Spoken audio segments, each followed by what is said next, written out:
అమ్మవారి పేరుతోటి మరి వీళ్ళు వ్యాపారం చేద్దాం అనుకుంటున్నారా, లేదా నిజంగా అమ్మవారు అని చెప్పి భక్తుల విశ్వాసాన్ని దెబ్బతీసాగా వీళ్ళు ఇలాంటి చర్యలు చేస్తారో అర్థమైతలేదు. ఎందుకంటే సాక్షాత్ అమ్మవారే చూస్తారు. ఎందుకంటే అమ్మవారు భక్తులతోటి ఎప్పుడు కూడా మీరు చెలగాటం ఎవరు కూడా ఆడొద్దు. నేను చెప్పేది వీళ్ళకి కాదు, ఎవరికైనా అని చెప్తాను అందరికీ.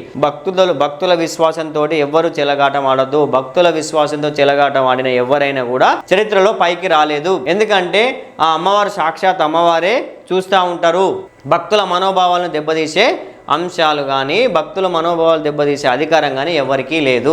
ఎందుకంటే గుండె నిండా భక్తితో వచ్చే ఆయన దగ్గర ఆయనకు దోచినంత ఎంతో ఇస్తే మీరు ఆ టెంపుల్ అభివృద్ధి కోసం మీరు వినియోగించుకోవాలి తప్ప దుర్వినియోగం చేయకూడదు. ఇదంతా మేము చెప్పింది ఏం కాదు, వార్త రూపంలో వచ్చింది, పూర్తిగానే చదువుతా ఉన్నాం. అంటే మాకు కూడా ముల్కాల నుంచి ఒక 2-3 వ్యక్తులు వచ్చిండ్రు, మా గ్రామంలో బాగా జరుగుతూ ఉన్నది ఇట్లాంటి మీరు టెలికాస్ట్ చేస్తారు అదేనన్నారు. సరే మేము ఏదైనా కూడా భక్తుల యొక్క మనోభావాలు దెబ్బతీస్తాడు మేము ఏం చెయ్యము, మేము సున్నితంగా తిరస్కరించడం, ఎందుకంటే అదొక సున్నితమైన అంశం కాబట్టి. కానీ ఇప్పుడు ఇట్లా బయటకు వార్తలు వస్తాయంటే నిజంగా మరి వాళ్ళే సోషల్ మీడియాలో మేము చేసుకుంటామని అన్నారు. మరి ఆ యువకులే మరి చేస్తే చేసుకోవచ్చు. ఏదేమైనా మొత్తం మీద భక్తుల మనోభావాలు దెబ్బతీసే విధంగా కూడా ఎవరు ఏం చేయకూడదు అని చెప్పేసి మేము కోరుతా ఉన్నాం.